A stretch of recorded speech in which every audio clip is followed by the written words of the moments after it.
Hey, welcome to Creative Block. We're your hosts, V. And Sean, aka Lord Spew. We talk shop with other creatives in the animation and comics industry about things like finding your artistic path or the process of making art while we doodle together. We asked people on our social medias if they had specific topics they wanted us to discuss, as well as some drawing prompts. If you haven't yet, check out our Patreon and subscribe to our channel. Today we have with us Talya Perper. Hello, it's me, Talya P. Hello. Talya P. What's up? Oh, not much. I'm so happy to be here. Thanks for inviting me. Yeah, we were just talking about some advice that you gave someone, and as a professional advice giver in animation, I think it's a good place to start. Your friend had an animation advice question or something? Oh, yeah. I mean, this was just like a friend that I've known for a long time. And then you invoiced them afterwards? No. But yeah, we just got dinner casually, like a double date kind of thing. And he was like, oh yeah, I'm like working all sorts of stuff. And he was feeling bad for not doing more art and like focusing on other things just to like, spend time while he's in between art jobs. And he was like, oh, I feel bad for not doing more art. And I was like, I think I was like halfway through my margarita at the time. So I was like, listen to me. I need you to listen to me. Listen to me. Shut up. Shut up. You're great. Basically, like every storyboard artist I've ever known thinks they're so slow and so lazy. And they're just simply not. And my husband, Nick Monteleone, who is a wonderful production manager at Glitch now, he was saying something similar of like, yeah, storyboard artists are like race horses. They're like, oh god, I'm just so slow. It's like you're like rocketing across the field at like breakneck pace. Like you need to cut yourself some slack.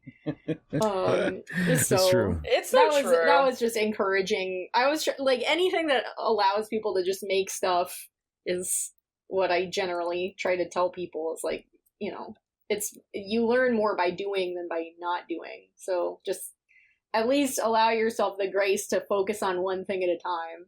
Yeah.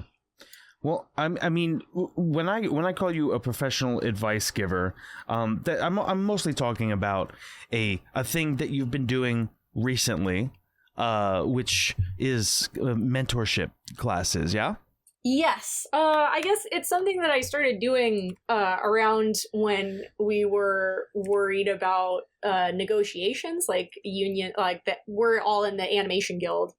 And every 3 years, we renegotiate our contract with the AMPTP, the Associated Motion Picture and Television Producers. And that's usually around the time that everyone's like, oh man, is there going to be a strike? And I was like, oh, I wonder what I could do. If, like, God forbid I can't do storyboarding on Titans anymore. I need to do something else. So I was like, well, what are my skills?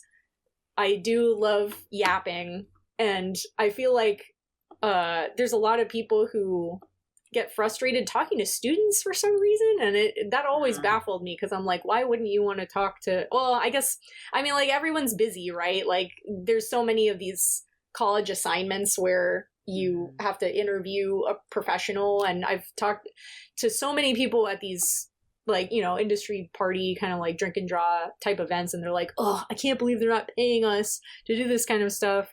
And I'm like, well, I mean, it's not the student's fault that like this is the assignment. And I think it is good for them to talk to professionals. So my compromise was like, well, if you want to talk to me, just like pay me for the time. And like I tried to make it a reasonable enough rate that it would be accessible to students. So I just say like, hey, if you want to talk to me for an hour about a thing that you're working on, like just, pay me for the hour and we'll go from there. That's awesome. So it's been really gratifying. Are you comfortable sharing the rates that for your hour on the podcast? I usually do $90 an hour, which is approximately my, well, I guess it makes it worth my while. But then occasionally I'll do sales where it's like, oh, maybe it's $70 an hour, like for the summer. Like, hey, are you like freshly graduated and you're working on a personal project and you need some extra eyeballs on it that aren't just like your friends that will be like, oh yeah, looks great. Like, you know, if you need like actual constructive feedback from someone with some more experience than you have, perhaps, then like I'm happy to talk to you about that for an hour. Yeah. And then sometimes I'll get clients who are like, oh, I want to do like a set of 4 weekly classes. Like I'll meet with you once a week for 4 weeks or something like that. And then I give a discount for a set of stuff because I want to encourage people to do more, you know? That's amazing. Do you, how often do you get requests? Because I want to ask for people who are interested in getting your opinion on their work, but also for maybe like if other professionals are interested in kind of dipping their toes in this biz. Your competition, help your competition. What do you mean? Like when you say requests, what are you talking about? Like, tell us a little bit about, like, for example, how often do you get people asking you for a coaching class, and also how do you proceed? Like, are you going through DMs? Do you have like a little form to fill out? Is it all like, you know what I mean? I guess when people want to book me for a session, you can either email me at my business email, which is my name, Talya Perper, plus inquiries@gmail.com. Or you can DM me on Instagram or Twitter or TikTok. I don't look through my TikTok messages as much as I used to, but you can also DM me is the point, and then I'll send you a form of like, hey, these are my available times. Like, let me know which day makes the most sense for you, and then I'll let you know what the soonest available slot is, and then you can pick from those options. That's generally how it goes. So can you talk a little bit about how you started doing it? Because I think that you started it in a very interesting and smart way. I guess how I started it. Well, like, so I mentioned that I was doing this around the time that negotiations were looming, and I was like, okay, well, I better set up the infrastructure for this before all of that happens. So, I made a little ad for myself of like, hey, I'm making a big announcement and it's going to be tomorrow or something like that. I was working on this ad, like this animated, like storyboard animatic type ad. It's so charming. Like a month. It's the reason why really everyone flocked to it. It's a good ad for exactly what you're advertising. Thank you. I appreciate that. I guess my strategy for that idea was I wanted it to be something that would immediately get snapped up by TikTok. So I was like, well, dancing, we love dancing on TikTok. So if I can just shake my ass in the video. Your cartoon ass. Yeah. Yeah, my little abstract cartoony butt, then maybe people will pay attention. And so I was trying to understand the assignment of like, how do I catch people's attention with this and show off the skills that I want people to know I can help them with, which is like storyboarding, critique, like writing and pitching, because I've written graphic novels before, I've written episodes of Teen Titans Go before. Like I have some experience, so I'm happy to talk to people about that. And what did I do? I think I found some good music on this site called Pixabay that you can download royalty-free sound effects and music from. And I found one that was like reasonably like the Crystal Light Dancers. So I wanted to hearken that kind of thing, and I found one that was appropriate. So I planned it out from there. Like, if it's going to be a 30-second ad, then it has to take up this amount of space. And I wrote a little script, and I blocked everything in. I'm probably getting into the Well, you hearkened the fuck out of it, and it worked. And not only that, just as a watcher from afar, it also, I believe, correct me if I'm wrong, it's blossomed into not only just working on your own as a mentor, but into paired workshop classes with like a collective, right? Oh yeah, I work with a couple of different, I guess, well, like schools on both online and in real life. So one of the things that I collaborate with is projectcity.tv. Yeah. Oh, amazing! Which is a really fantastic online school that I guess like I went to a primordial version of that online school when it was just Rad Secrets. It was called Rad Secrets. I'm imagining dinosaurs and stuff, like just like crawling out of some goo. back in the like at the dawn of time. Yeah, some primordial pool. I mean, that's how it feels for sure. It was like by today's standards, it's like ancient history. But yeah, it was originally just Rad teaching the classes. And I took figure drawing and storyboarding from him. But the figure drawing one was especially helpful because it was specific to storyboard, like figure drawing for storyboarding, which I hadn't really seen before. And I was like, oh, this is really interesting. And it like Rad really taught me what to prioritize when it comes to drawing, because I was very paralyzed by perfectionism, which, like, I mean, at the time my draftsmanship was, I mean, I don't even really consider myself a top draftsman by any means, but like back then it was even worse. So I was like, oh, the taste gap was so huge from like where I wanted to be to where I was. The taste gap. And so it paralyzed me from doing anything, which is bad because that means you don't learn. Yeah. And then what Rad was teaching, I can draw it here, is that you can kind of break down any figure into like S curves, C curves, and straight lines. So like if I'm drawing Betty here, you know, I'm really breaking it down into just the you know, the straight lines. I think I was getting so hung up when I went to figure drawing sessions in real life that it's so hard to draw and talk at the same time. I'm realizing that right now in this It's okay. That's and totally okay. You can just draw and just talk anytime you want. But yeah, I was getting paralyzed by the taste gap, and taking Rad's class really helped me understand, like, oh, the priority is clarity. Like, it actually doesn't have to be that good of a drawing. Like, you can just, like, make it at least hearken the pose that you're trying to go for. And I mean, besides Rad's class, I also took stuff through Concept Design Academy. Didn't you teach a class though?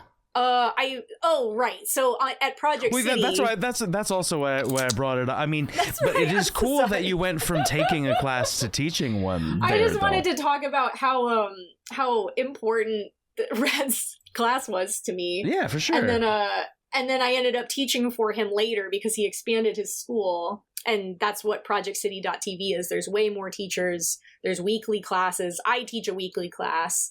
That's dope. That's super cool. It's called Storyboard Case Studies, and it's like I basically take scenes that I storyboarded and I show people, like, this is the script that I got. Now imagine in your mind's eye, as I'm reading, what you think would be on the screen at this moment. And then I show them what I ended up boarding. And like the idea is that it's challenging your creative decision-making skills of like, oh, why did she choose to do this instead of what I thought she was going to do? And then I explain, like, well, I did this because of blah, blah, blah. And like, this is my logic, because you kind of have to play chess while you're boarding to be like, well, if this is going to happen later, then I have to set up this moment earlier. So that's what I teach in storyboard case studies. And I teach it maybe like twice a month. It's always kind of rotating depending on the availability of the other teachers. But please come to the class if anyone hears this, because I get rewarded for how many students I have in the class. Interesting. Is it I was going to ask a little bit about, are there any kind of requirement for you to be teaching specifically at Project City? Kind of like how you're talking, how like the more students you have, the more you get rewarded for it?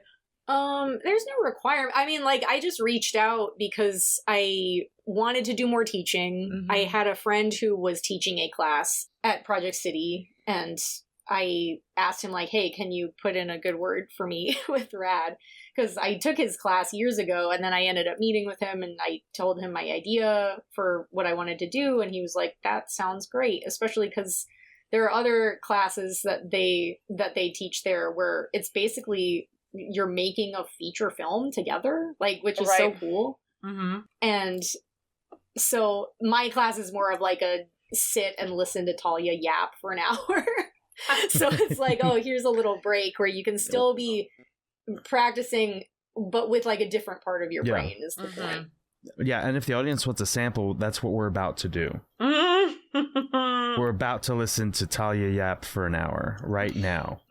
Yes. I don't like the anatomy on this lady I've been drawing, so I'm gonna read. Oh no! Well, so I think that it's important to know that you are coming into teaching these. You're not just coming off the street as like, hey, like just trust me, I know what I'm doing. Mm-hmm. You have a wealth of very specialized experience in this area that ranges from writing to storyboarding to development. You've experienced a lot of things in the industry, so I guess I want to use this as an opportunity to go back in time to like how you kind of got your first industry job.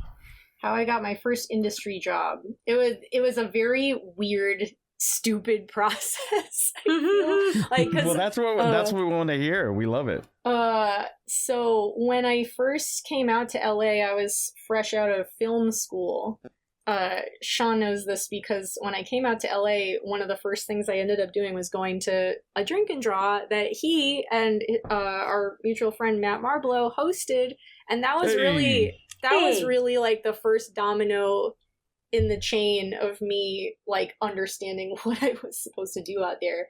Because when I was in film school, it was honestly really difficult for me to find people who could help me understand animation as an industry. Mm-hmm.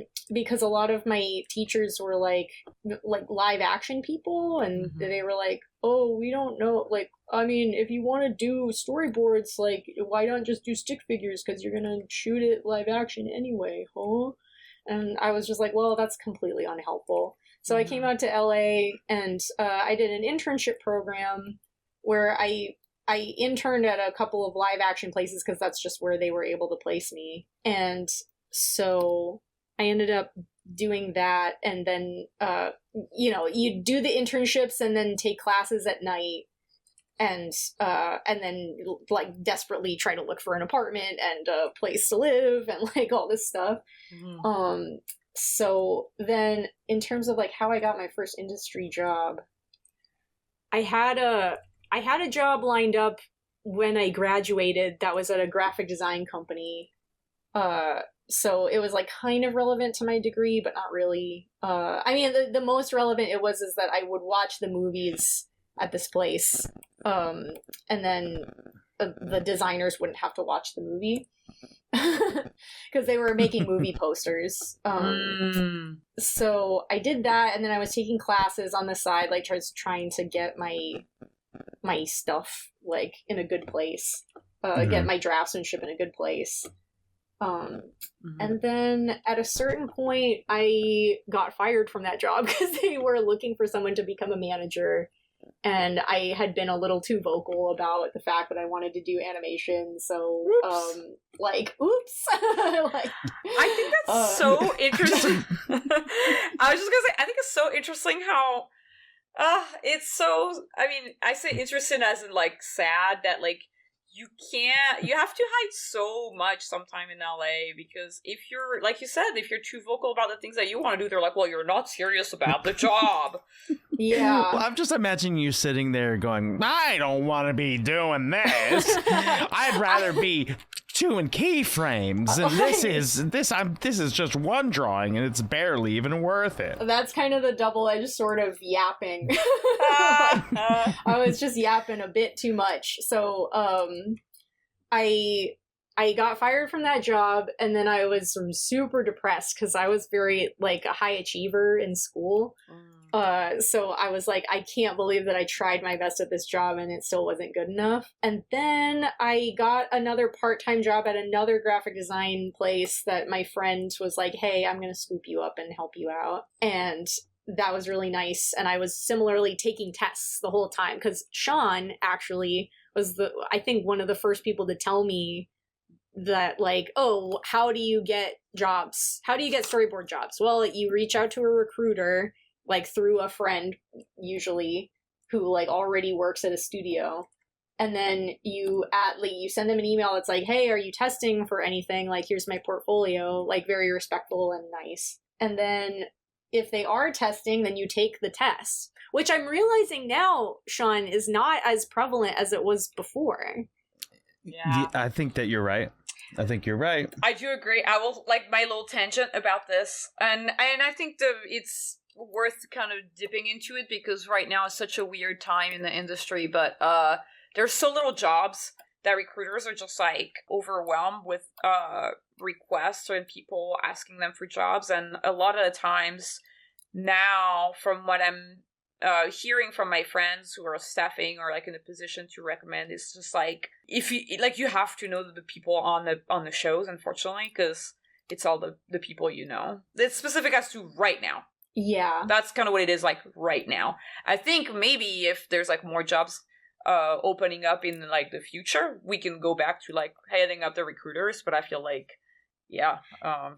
So I mean, at the time, this was around like 2015, 2016 that I was doing this. So at the time, it was kind of a godsend for me because my portfolio was such dog shit. Like, I truly had nothing. Yeah, you get to prove yourself a little bit. I was like, oh, this is my chance to prove that I can follow directions and that I can match the style of the show. And like, you know, of course, it's good to have samples, and I took classes trying to put more samples in my portfolio. But I also took so many tests, and the first one that hit was Pickle and Peanut, which is the same show that Sean was on. And I remember at the drink and draw, like Matt and Sean both worked on Pickle and Peanut before I showed up.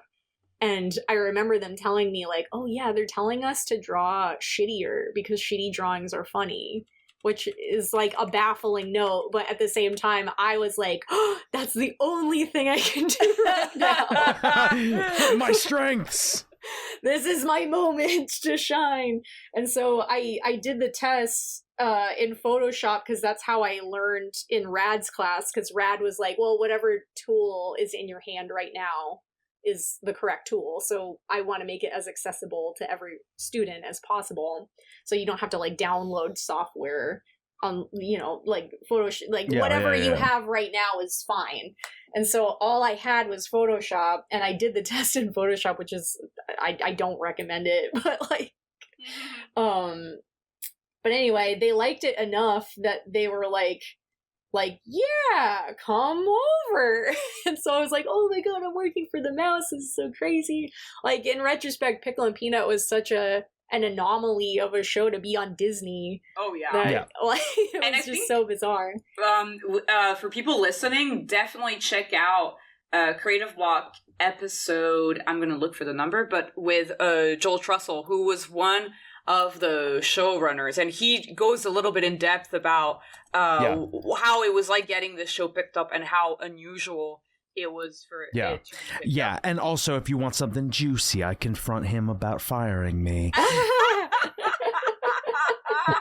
It's lighthearted, but low key, I kind of actually do. I talked to him about it. It's episode 174. Definitely check out Joel Trussell's episode about how unusual of a show Pickle and Peanut was to be on Disney TV.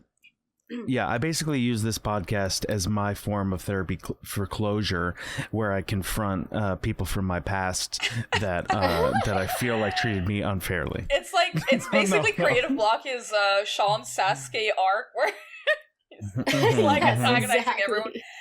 By the way, I was gonna say, eventually on this episode, we need to have Sean and Talya, both of them coaching me, because Sean also coaches people, so we need to figure out. It'll be a coach off. Yeah. Well, here, what we'll do is V. So just as a little disclaimer, some of you in the audience might notice if you were watching the episode that V is not drawing well today. Yeah. And that is because V, I believe, are you using a trackpad right now? I'm using a mix of a trackpad and my finger directly on the screen, but I feel like the trackpad is working way better for me. V, frankly, these are good drawings. No, they're still good drawings. But my pitch was because you're drawing with your finger, you can pretend to do a bad drawing and just come up with some sort of question to ask both of us, and we will have a coach off. Okay. Because for those of you that might not know, I also do some mentorship sessions. I don't think I do it as much as Talya, but I'm trying to usurp some of her students and convert them over to mine. So hopefully this can be kind of like a... I want to start peppering in some questions from our listeners because we do have a lot. Yes. But I love this little analysis of SpongeBob that was very fun. SpongeBob is such a great show to analyze for, and it's interesting too because it was like a difficult show to pitch and get made. I heard a story secondhand that like apparently Nickelodeon didn't at the time, they didn't really 100% believe in SpongeBob. Their main horse that they were betting on was Cat Dog. Mm-hmm. Yeah, they were like, I guess this weird show about a little guy under his sea. Oh yeah, whatever. I remember Cat Dog. Yeah. Mm-hmm. But I mean, which one is? It's funny how similar they sound, though. It's like, okay, fine, we'll go with we got instead of Cat Dog, we'll do SpongeBob. Like I feel like they were like, fine, as long as it's 2 syllables. I think it's just like Cat Dog is just like probably just like, oh, it's a cat and a dog and they're just one guy. How lucky. And they're just like, that's gonna do great. People like cats and people like dogs. Yeah. And it's so funny when you put 2 things that are opposite together. How are they gonna get along? Let's see. So our patron Puzzle Glum asks, what do you find most interesting about both the differences and similarities between comics and storyboards animation as mediums? Oh, I gotta slow down on drawing so I can focus on the questions. The question was about the differences between comics and animation. Am I understanding? Storyboards, yeah. And storyboards. Mm-hmm. So I guess with comics are essentially an easier way of making storyboards. But with when I was working in comics, it was connected to the zine thing, actually, because I went to Comic Arts LA and I had, like I said, a mini zine that was serving as my business card. And I gave one of those zines to Rebecca Sugar while they were there. And I was like, so nerve-wracked to do that. And then, long story short, I also had another mutual friend from the same person who introduced me to John, actually. Anna introduced me to Ben Levin, and he was helping me with a contest, a writing contest, the Nickelodeon writing program. I wrote a spec script for Steven Universe, and I showed it to Ben, and even though I didn't win the contest, I don't even think I made it through the first round. He was like, oh, this is actually very close to an episode that we wrote. And I'm like, oh, that's cool. And so he recommended me for this comics job for Steven Universe. They were trying to make graphic novels for the show. And he brought up my name, and Rebecca remembered my zine from Cala and was like, oh yeah, give her a shot. And so I ended up writing 3 books for Steven Universe from that. I didn't do the illustrations. I just did the writing, just to be clear. Just the writing. Well, Not hard. well, no, I mean, no, like, no. here's It's just the- the way that you're phrasing it is so funny. Well, when I think about No, I the got you. amount of effort that goes into drawing a whole graphic novel, I'm like, oh my god, that's so much more work. But it was still work to do the script. So in terms of like professional comics versus professional boards, it was like storyboarding was my bread and butter. It was like paying my rent. Like that was my weekly salary. And then comics, I think I was paid like maybe a few $1,000 for each script, and that was it. Like, and it took me like maybe a year to write each script. So it like back and forth with getting notes from the editors and stuff. So it was not sustainable as a career unless you're doing that kind of thing constantly, which some people can do. But I think by the time I was doing that for real, Anti-Gravity was the first graphic novel I wrote for Steven Universe, and I was writing that as I was working on Yabba. So I was learning Flash on the job. I was like working 8 hours a day on boards in Flash, and then I would bring my laptop to work with me, and then after I clocked out, I would turn my chair around and just write 3 pages worth of scripts on my laptop. Dude, writing scripts at the same time as doing something creative is so hard. It is. Mad props. It's Thank you. Yeah, the only time I did something like this was there's actually a TV show that's gonna come out soonish called The Doomies for Disney TV. And I was very lucky that I was able to write 2 scripts for this show. And the first script I wrote was at the same time as I was working for my cartoons, short for Cartoon Network. And, dude, it was so insane. I was going crazy. I was just like, I can't do it. I was typing and I was making it happen, but I was just like not happy with the work I was doing. Because you're like doing double the amount of creative work. I don't know. It's just, I don't know. It was like a grind set period of my life for sure. Like it was not something that I would necessarily do. Well, I mean, I guess I'm like, how old were you? Just to choose. How old was I in 2017? Let's do the math. So 2017 minus I was 25 at the time. I feel like, that's something that I don't know if y'all here feel this, because I think we're all in our 30s, right? Everybody here is like 30. Yes. Yeah. 30 or 30 plus, but I don't know. I feel like I want to go just as hard as I did in my 20s, but I don't think I can do it anymore. So there's you kind of have to dude. pick. You have to pick a thing. I'm in a weird phase, like, today, like the last week, I've been really feeling an upswell of creative momentum where I'm like, I just want to do everything. Like, I want to make a new zine. I haven't made a new zine in so long. And like, oh, it'd be so, like, I'm fully, like, Deltarune brain rotted. So I played the games that just came out and immediately thought of an idea for a shippy zine.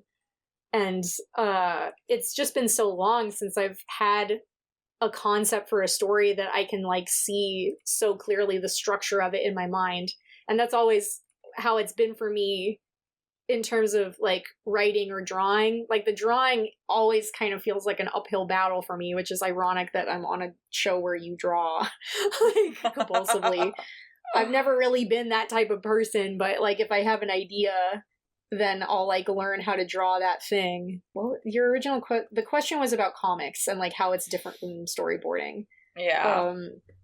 I guess with boards, it can be a lot more gratifying in that you have a little more control over how things move and the timing of things. And I mean, in comics you have that too, but it's a lot more pared down because it's just like the visuals. And you don't have to worry about the audio or the time and you can have it time takes. skips. You don't have to draw every single motion. That's the thing. Like from storyboards to comics, going from a panel to another in a comic, it's so nice. You can save so much time and so much just like drawings. I was thinking about that the other day as I was like boarding again, and I was just like, boarding is so much work. It's such a pain in the ass. Yeah. But you can understand why it's such a high paid job compared to other union jobs, because there's so much creative decision making that you have to do.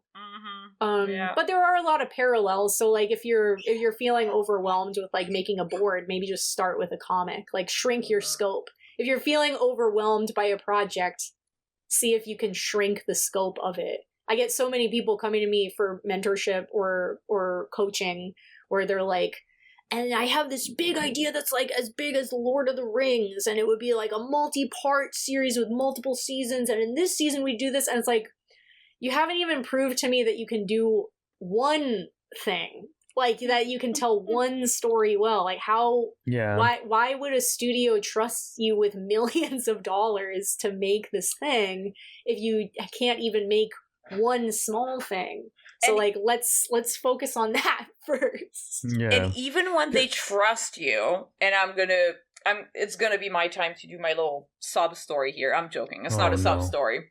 But it's interesting because, so recently I just pitched an idea to multiple studios, and even when they know me and they trust me because they've seen my work, and they're like, we love your stuff, we want to work with you again, we can't wait to hear your other idea, we just don't like that one. And it's like, wow, you know, like, it's just so funny to think about how it's such one chance in a million. And it's so, like, to think about how someone with a huge idea for a pitch, if they don't know you, oh my god, it's so... Like, even if you are successful, it's hard. Like, even if you're already in, it's hard. So, like, I think you've talked about this on episodes previously, but, you know, not having to ask for permission to do something and just doing it as much as you possibly can, especially if you're in that hustling time of, like, early 20s when you have, like, unbridled energy to do things that you love. Do that, because seriously, like, I know plenty of people who have gotten hired because of their comics or because of, like, a personal project that they made. Like, I got my first development opportunities because I made a sketch for like an internal show and tell presentation where, like, every show at WB was doing, like, a sizzle reel of, like, this is what our show's gonna be, and then everyone would do a sketch, and, like, usually people are working full time, so they don't have time to, like, invest in making a funny sketch. But since I was a director at the time, and my deadlines were mega pushed out because Mark was always like working on his notes, and it was, like, kind of clogging up the pipeline. So I was like, oh, I guess I have a week and a half to do whatever I want, which is, like, totally weird and not normal. Like, that happens, I just decided to take it upon myself to make a really funny sketch, and, you know, everyone in the company saw it, and, like, Sam Register, who's, like, the president of WBA, was like, hey, let's make a meeting. And then, you know, from that, he was like, do you want to pitch original ideas? And, like, that's the only reason I was in that room with him was because I just wanted to do something funny. Yeah. And I did it, and I didn't, like, I mean, obviously I had to ask Mark for permission, but he gave me a shot to do it. He was like, I'm busy doing other things, I trust you to do something funny. Like, you know, if you have an idea, just do it. That's really important what you're saying, is that I feel like right now there's not a ton of people who are, like, pitching comedies. A lot of people from a lot of the pitches, and, like, talking with friends or even seeing you know, what other people are working on, there's not a lot of people who are, like, pitching comedies. A lot of it is, like, dramas or very, like, action adventure. And so I think when you're actually really funny and you actually enjoy pitching comedies, it kind of gives you an edge as a creator. Oh, that is interesting. I'm not, I feel like I'm so isolated. Like, I don't talk to a lot of other people who have pitched, but it is interesting to hear their insights. Because, like, I don't even have a representative, because I just was like, well, I guess I got this whole thing just from doing something like that I wanted to do. I'm just now clocking all the different little poofy haired Talyas that Sean Oh yeah, is that's drawing. you. That's you. They're That's so you. good. They're so good. It's really becoming my brand. I wanted to like you've drawn so much, and I'm still captivated by Big Man Blastoise. Oh, it's okay. I love that guy. That's a good Big Man Blastoise. Thank you.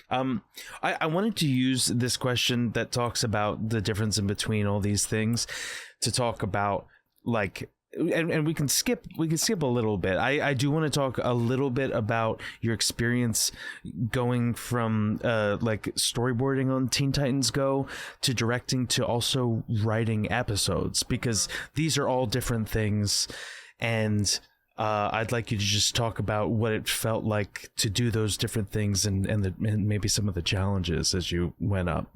As I went up the. Oh. As you proceeded through the ranks of Teen Titans Go. Oh, on Titans, like right? Yes, yeah, on yeah. Titans. So after Yabba, I was a director on Yabba, right? And then eventually, the show got canceled before it ever aired because the AT&T merger made everything like an expense. Like, because mergers are very expensive, so it's like, oh, it looks like we gotta cut costs everywhere we can. So, like, Boomerang was clearly a redundancy in the plan of like, oh, well, we're definitely gonna do HBO Max, so why do we have this $5 app for watching Looney Tunes? Like, that doesn't make any sense. But sadly, they canceled their 52 episode order. So they just like cut it off where it was. We were supposed to do more episodes, but then like it got canned. And that was around like Christmas 2018. So it was like, Merry Christmas, you're canceled, which was devastating, of course. And then everyone was frantically looking for new jobs. I took a test for Titans.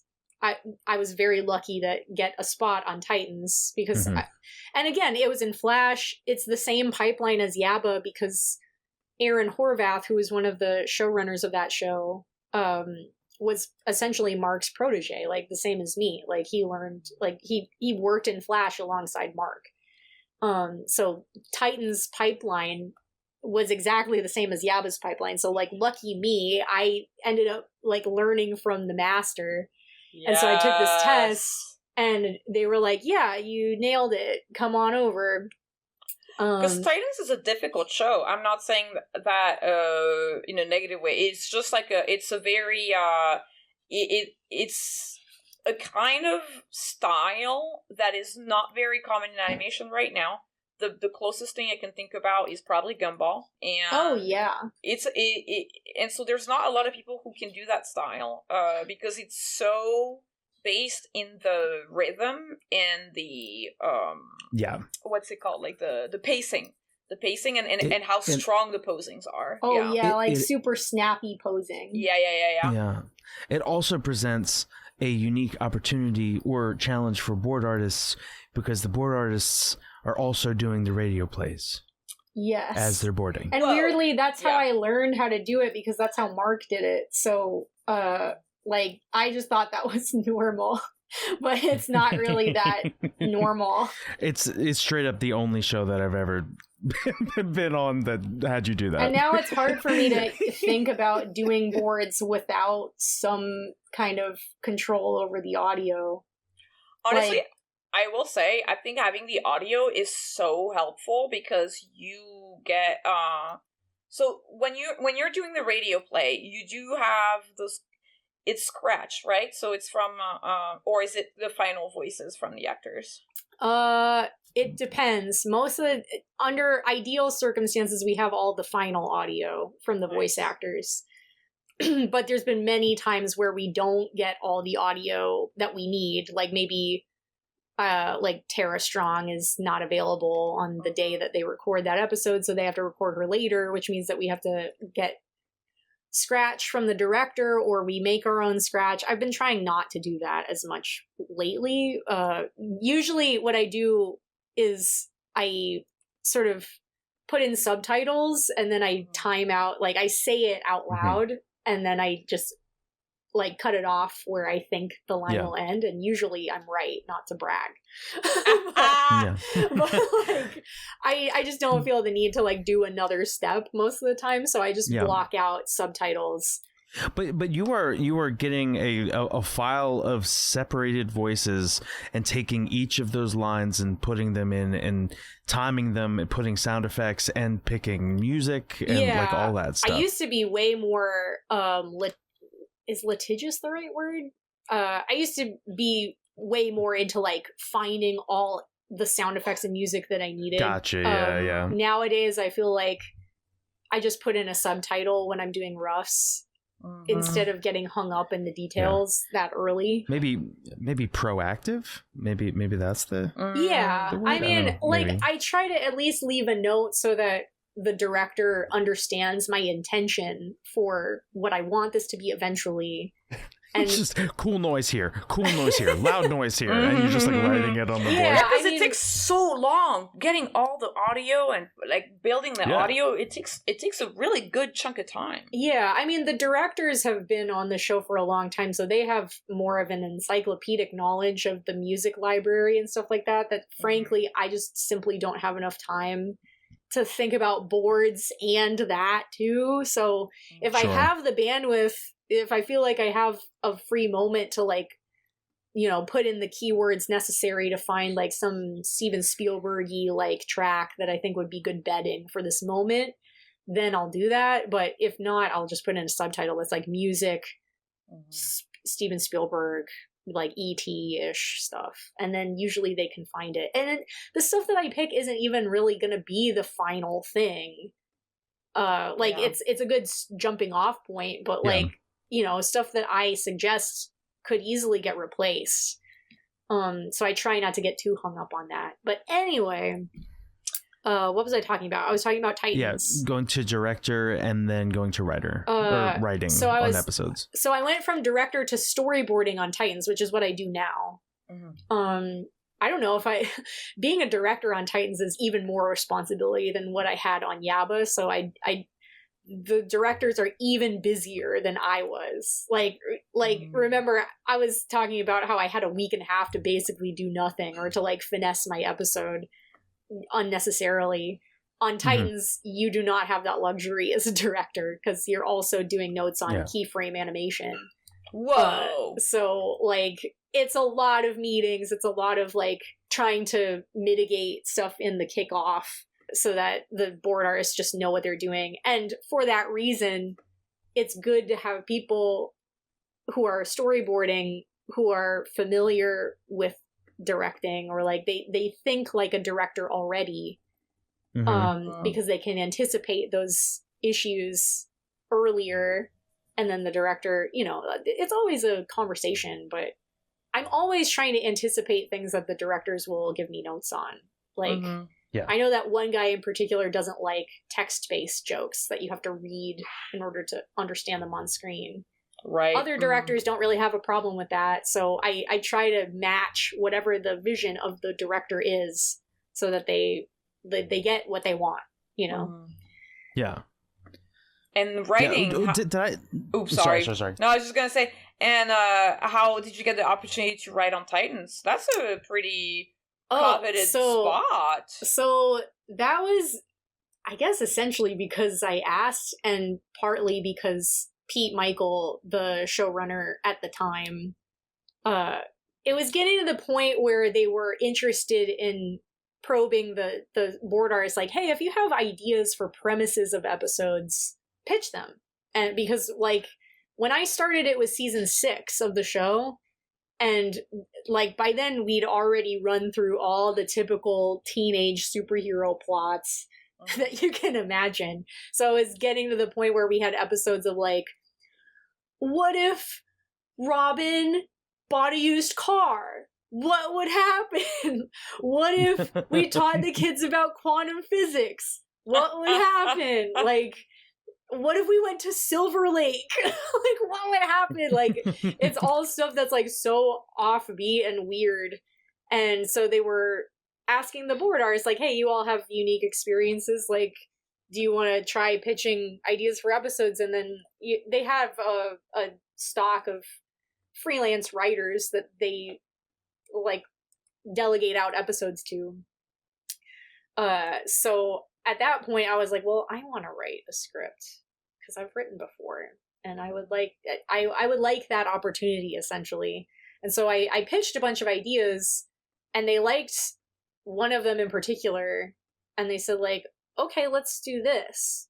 And then I think I said something like, hey, like, what would it mean for me to write the script on this? And we had a conversation about it. I don't remember the timeline well enough because I think there was also the extra added layer of I was being courted by another show to be a director there, which is kind of like, what studio? Spicy. It was at WB, which I think is like a little spicy, illegal poaching. Yeah, I don't want to like call them out too much because it didn't end up working out anyway. But I saw it as an opportunity to be like, hey, you know, like this other show is asking me if I want to direct. Like, I feel like I have to entertain that idea because like I want to make more money. Like, but I also really love Titans and I feel like this is a really good match for me. So like, is there anything that we can do essentially? And I think what we ended up landing on was like, yeah, you'll get more opportunities to write scripts. So I think it was a combination of the two of like, they were already open to storyboard artists also writing. And I told them, like, I have experience writing these graphic novels. Like, I would like to be able to try doing this myself. And so I started with writing the one original idea premise that I had pitched. And that one went, like, weirdly super smoothly, like, with minimal notes. And I remember Pete telling me, like, you should know that this is not typical. Like, most of the time there's a lot of back and forth, so I want you to understand that if you write more in the future and there's a lot of back and forth that you're not failing. Like, and so I was like, oh, okay. And I thought I was such hot shit. And then I wrote 2 other episodes after that where there was a lot of back and forth with Pete because he had a specific vision that he wanted to get across that I was just like trying to read his mind. And there were a lot of conversations. So I think maybe like 50% or less of what I had originally written ended up being in the episode. And it was more like me manifesting his vision. I think part of that was because these were like holiday episodes. Oh, these are very, scrutinized. Like I did one Easter episode and then one of them was like the finale of a 5-parter. So there was already stuff in motion before I even showed up. If it was my own original idea, I think it would have been a little bit easier to communicate my vision. But you know, you got to work together. You have to work together when you're working professionally. So you don't take things personally. You just do. Yeah. You take the direction and you do it, and you are easy to work with, and that's what helps you stay on the show. Speaking of working together, I worked with you on Titans. Yes. For a brief moment. Yes. How did you like me? Oh, I loved you, Sean. I really liked your episode. You did real art, right? Yeah, I did. Yeah, and it was fun going back and forth with bits too. That was something I started describing this when I was talking about Matt Marblow scooping me up and including me in lunches and stuff on Pickle and Peanut. And I carried that through onto Yabba because like Josh and I were the first 2 board artists on the show. And then as people came on, I would like scoop them up and bring them to lunch together. And by the heyday of that show, we were all going to lunch in a big pack, like a pack of dogs. Yeah. And it was so fun, and it really contributed to like the good morale of the show, in my opinion. And I tried to do the same thing on Titans, and I think I was somewhat successful with that. I know like the show had already kind of established its own culture, like each department kind of had its own social clique. But boards, I mean, when I came over to Titans, it was me and Josh Weisbrod, who also came over from Yabba, and then this other woman, Christine Kwan, who's super talented and went on to be a director on Baby Shark. I shared a room with her. Yeah.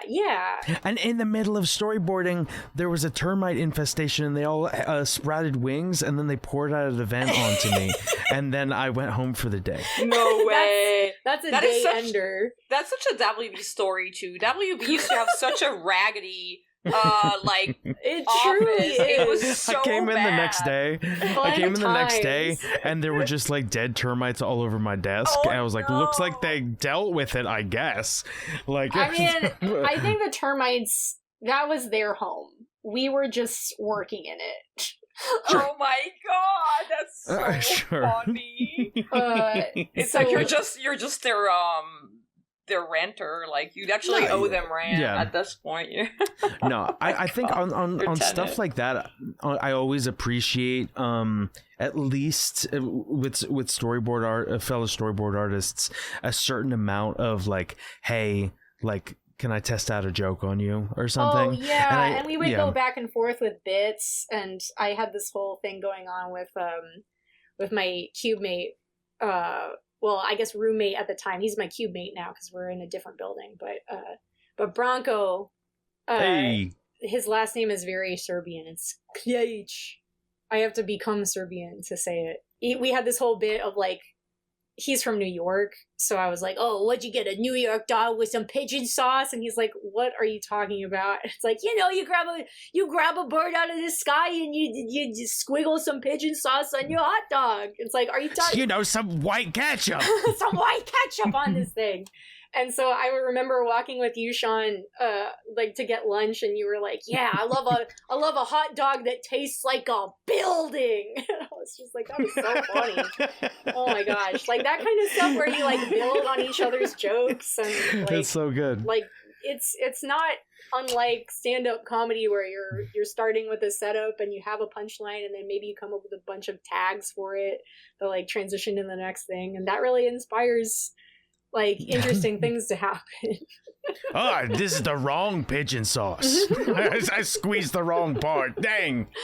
Yeah, so yeah, it was fun. It's perfect. I loved working with you, Sean. I don't think we ever had an episode together, though, did we? No, we never did. I did. Speaking of getting let go on the holidays, I also got let go from Teen Titans on the holidays when they were consolidating teams and wrapping for the season. But that kind of always happens, like around the holidays, because they don't want to give. You don't want people to get holiday vacation pay and stuff like that, I guess. It's so messed up. It's so messed up. There's even studios that will let you go so they don't have to pay you holiday.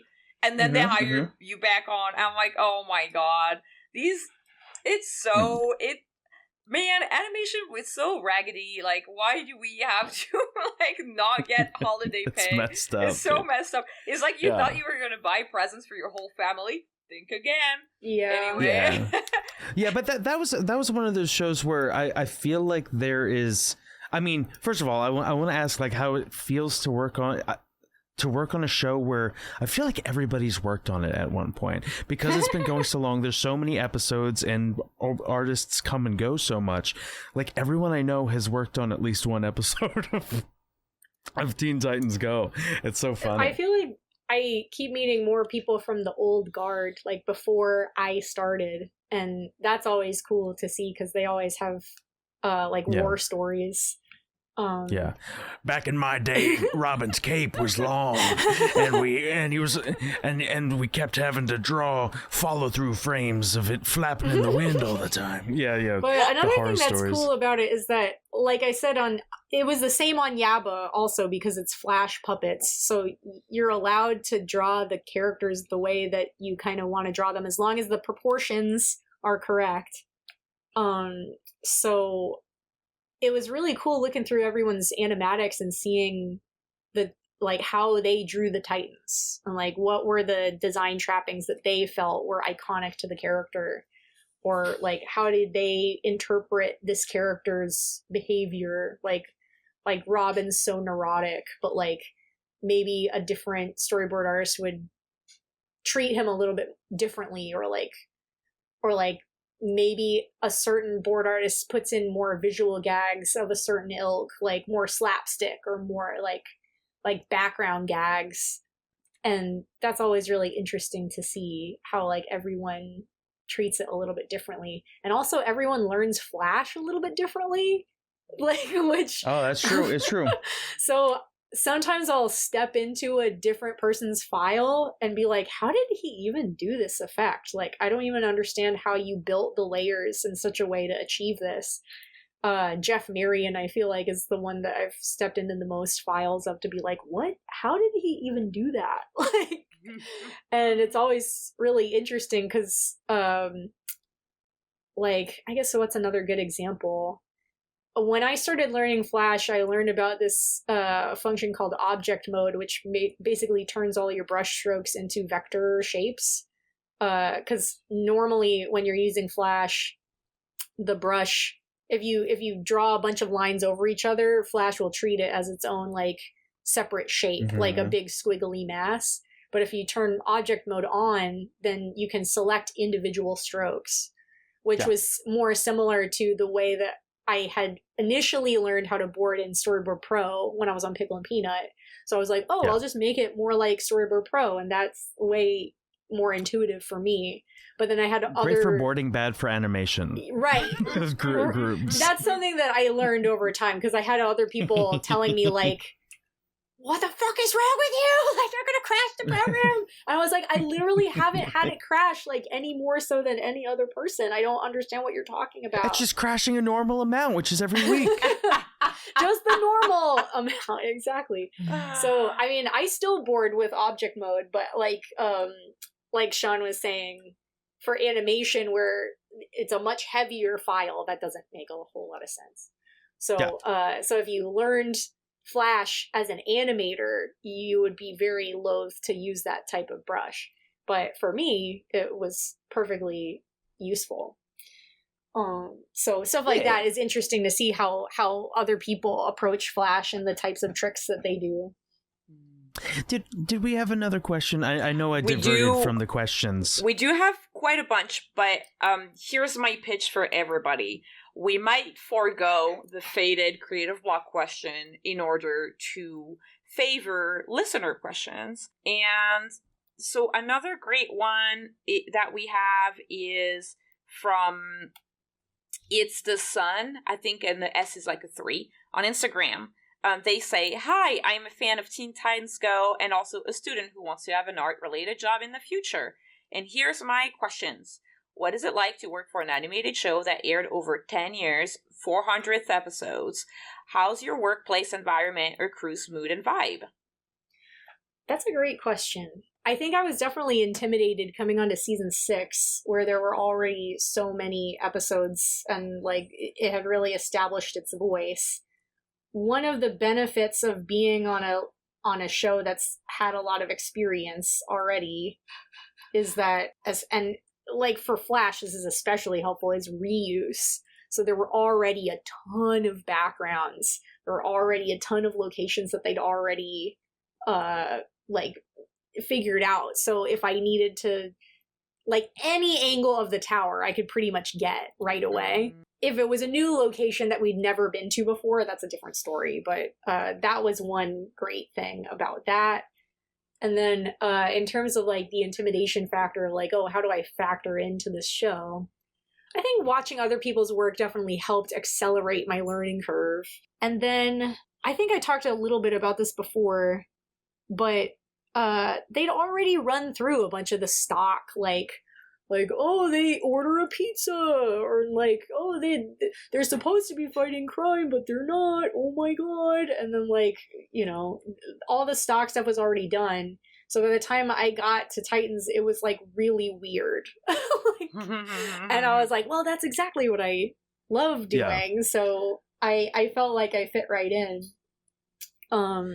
So you kind of find your own voice and you figure out what your bread and butter is. Like for me, it was character acting. Like usually I get the beginning parts of episodes because the first part is where they're all yapping about like, we gotta go do this thing over here in this secondary location, and like it's gonna be challenging because of XYZ, and it's a lot of like talky stuff that would otherwise be really boring.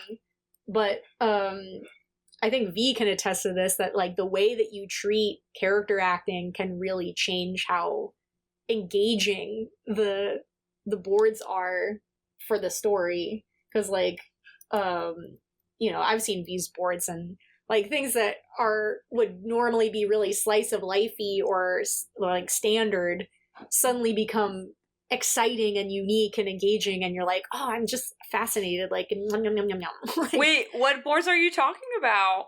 I don't know if I can. I realized as I was talking about it that I don't know if I can talk about, but you did a short. You could talk about the short earlier. That I was like, wow, this is really amazing. Wow, thank you so much. That's actually so sweet. It's true that, like, I don't know, for people listening, I don't know, this episode probably airs after San Diego Comic-Con, so we're gonna be talking about these shorts. I mean, it's the faded shorts that are unreleased. Will it play there? I actually don't even know. I hope that they might play them I there. Hope so. I feel like they should play them because that is such a gem of a short, V. Like, I'm such a fan. Thank you. Yeah, I feel like on Thundercats 4, I was often doing the first parts of the episodes too because of the same exact thing. And it's funny, and I don't know if you feel this way, but I always felt like, I want to do the cool action stuff, and then after a while, I was like, actually, this is way easier and more fun. Yeah, it's more fun. I was like, at least I don't have to die over this. I'm just doing something that I'm good at, I don't know. That's so funny. It's like even though I can do some of that action stuff, like a lot of the times what I get on episodes is, hey, there's a part of this that isn't very exciting or funny yet. Mm-hmm. And we don't know what to do. Can you just like take this and find a way to make it funny? And a lot of the time it's like them, like they're chilling or they're on a phone call and it's like a boring scene, and it's like, okay, like one of them's riding a bike and they crash in the middle of the conversation and they're trying to they're trying to maneuver in between traffic, and it's funny and there's gags with people in the cars. Like, I don't know, like I end up getting scenes like that too, and a lot of the times in the moment I'm like, man, I wish I was doing really exciting stuff, but then you get that really exciting stuff and it's so hard and it takes so long, and it's so draining, and it's not and you're all like, that fun I need to a break after this episode. Yeah. I think I typically end up getting paired up with someone like Sean or Bronco, who do the actiony, like more actiony cool stuff, climax. So like I'll get the first half and then he'll get the second half, and with our powers combined we can make a great episode.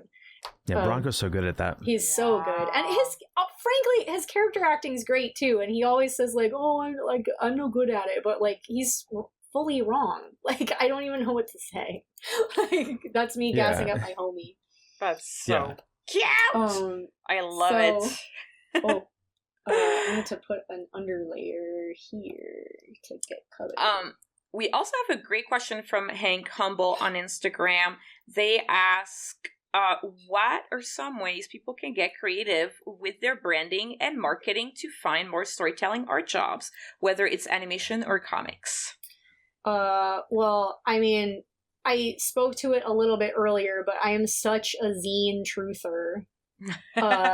Because, like, I think maybe I talked about this earlier, but when I was at BU, I did that internship program, and they drill in networking and personal marketing stuff a lot, and they say like, you should have a business card, and like you should like talk to all the speakers at all the events, and like you never know when your next gig is gonna come from some middle-aged executive who showed up one day at a talk. Like, it just didn't make any sense. Like, it was good for me to get the reps in of like talking to strangers and being cringe and embarrassing, but I think zines really changed the dynamic of that for me entirely, where it's like, oh, I have something to share. Like, when I handed out business cards at conventions like Comic-Con LA or CTN Expo or Lightbox, I mean, Lightbox came around after I was already through that phase of my life, but But when I was giving that stuff out, if it was a card, I feel like I could see people throw my card away. Like, Yeah. the fact of the matter dude. is, like, nobody wants to, like, collect business cards at a convention and then sit down later and, like, investigate everyone's art. Like, the assignment for me was, how do I get people's art in front of their eyes immediately? Mm-hmm. And you only have so much real estate on a business card. But when I went to conventions and I went to that drink and draw with Sean and Matt, people were handing out zines and trading zines. And I'm like, what the fuck is this? What do you mean? And it was like, it was always It's like a comic book that's not finished. I can just do that and just give it to people. You can just make whatever It's just you want. doodles. It doesn't even to be comics. It could just be a whole bunch of a collage of drawings I hand off to somebody. Literally. And the assignment could be whatever you want it to be. So for me, it was like, I want to show off my writing chops. I want to show off my character design. Like, maybe I'll do a zine that's all these little water nymph characters that I draw compulsively. Maybe it'll be oh, sorry. If you want to learn how to draw flowy hair, look at Talya's zines about water nymphs. Yeah, if you want to look at any of my zines that I've ever done, I have them all for free on my website, talyaperper.com. Check it out. So yeah, like I did a different theme for each thing, and I started with stuff that was easy for me, like those water nymphy type characters with the flowy meditative hair. And then I was like, well, maybe I'll stretch my muscles a little bit and I'll do a character design thing of like, what if there were a bunch of characters that all had meat for heads? What if it was like an app where meat people meet and it's like Tinder, and like the layouts were super simple, but like the character designs were really weird. So stuff like that. Like each time I made a new zine, it would be to like challenge a new skill. So the point is that zines really opened up that networking for me, where I felt like I was giving someone a gift instead of like pitching myself as like a sharky, like, oh, I'm looking for a job, like I'm so thirsty. So that, I think it's such a great tip because it's true. Like, first of all, the zine like stands out in all the business cards. You can see all of the art. I think it's such a good idea, and you always love getting a zine. It's just so fun. It's like a little present. The community is so warm and welcoming. It's so funny to me that it's like if you hand somebody one piece of computer paper, they'll throw it away. But if you fold it and staple it 3 together, they will feel as if they have to keep it on a shelf forever. Yes, it's funny how that works. So it was definitely a little more labor intensive, but I felt like it was a good way of showing my skills to someone immediately in the moment, and it really worked out for me. So that's one networking tip. Yeah. And making stuff for your friends, like doing stuff that genuinely makes you happy instead of trying to guess like what's going to be the next big thing. That's so true. And I think it's so true also, like just to kind of like piggyback off the like business cards, like at Lightbox I saw so many business cards on the floor, like even sometimes stickers, like they fall on the floor, people don't really care, but I do give out for my webcomic like tiny little booklets with all the character bios in it, and people always love getting the little booklet. They're like, it's so cute, it's a little book. It's like people love a little book, dude. Play to your strengths is a good rule of thumb. Like, start with something that's easy for you and then slowly expand your comfort zone to include lots of other things. We are unfortunately going to forego the creative block question, and I do want to take a little bit of time to thank all of the people who also had questions that we didn't quite get to ask in their fully typed out way, but that I think that we did cover through this really fun interview. So Elicer from Newgrounds, thank you so much for your question. Nicholas the guy from Newgrounds, thank you for asking a great question. Malk Manisfer on Blue Sky, and Short, fast. Short, fast. They were just there to make sure to check out their episode. If there are extra questions after the fact, I might be able to answer them in the comments of either, like, wherever the question was. So I'll keep a lookout for those questions and try to answer them later. We'll put Talya's address if you want to mail the question to Talya. We'll dox Talya so that you guys can get your questions answered by hand. Thank you, and Sean. Hudson B, thanks for always asking questions on YouTube. We very, very, very much appreciate it. Thank you. Talya, is there anything that you want to plug? Is there anything I want to plug? Well, I guess probably my coaching. So if you go to my social media of any kind, Twitter, Instagram, Blue Sky, I usually have or TikTok, I usually have the ad for my coaching stuff pinned at the top. And it has all the information for how you can contact me and book me for coaching. You can also come to my Project City class, storyboard case studies. If you subscribe to Project City, which is like $33 a month or something like that, even if you only do it for like a month, you can get so many weekly classes, and it's like a great alternative to art school that doesn't put you in debt. So I'm a big proponent of that. If you're a Montserrat College of Art student, I'm a mentor through Montserrat College of Art. And keep a lookout for my shorts in the future, or like any art that I do on social media. My tag is at TARETARI Tare. And yeah. If you want to write that on the Magma, you can real quick. Oh yeah, let me give that a little righty room. We'll make it super easy. And while you're doing, do you have any last thoughts? Any ways we can support you? Anything people can look forward to from you? Well, I feel like most of the stuff that I might be doing a Deltarune zine in the future, but Ooh, nice. I don't want to make any hard promises just because, like, I don't know how long it'll take with full-time work. But I love making art, and I love posting my boards for Titans too. So like, keep an eye on my social media if you want to see my boards as episodes come out.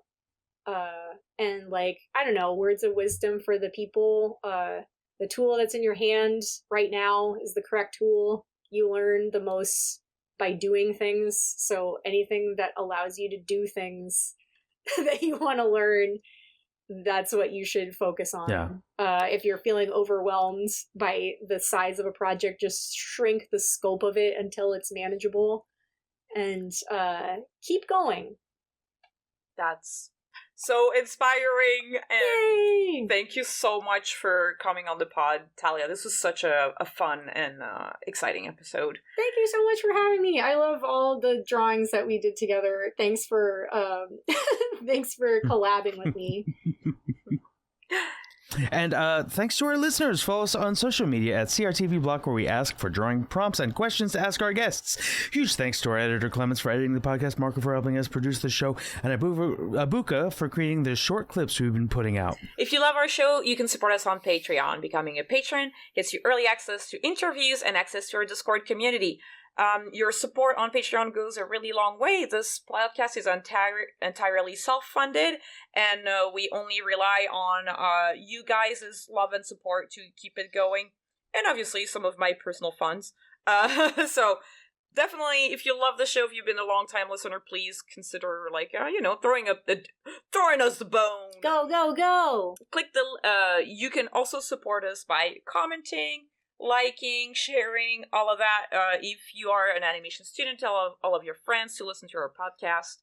And if you just think cartoons are cool, tell other people that we're making this podcast about how the sausage is made. Click the link in the description of this episode to follow Talya's multiple socials and to find our Patreon. I've been your host, V. And I was Sean. Keep being creative. And no, actually, that's the wrong tool that you have in your hands. Talya didn't mean that tool. Drop that tool. You're gross. Pick up a different tool. And some tools that are in your hands are the wrong tool. That's gross. I'll see you next week. Bye.